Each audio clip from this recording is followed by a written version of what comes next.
Welcome back to Gear Up Windows YouTube channel.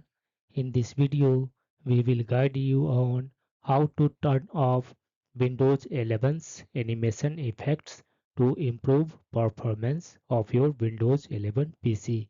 In case you use a slow Windows 11 PC, you can improve its performance by disabling animation effects on your PC.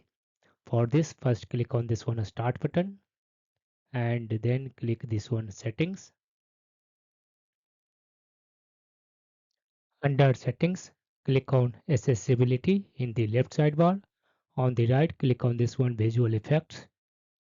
Here you will find Animation Effects. Turn off this one toggle switch.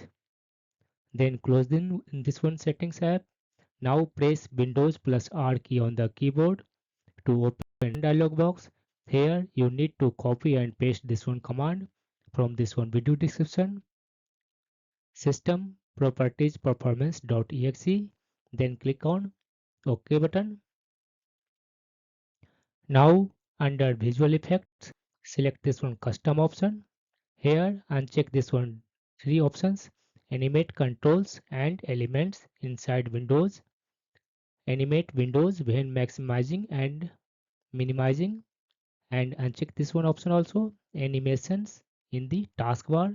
Then click on this one Apply button and then OK button.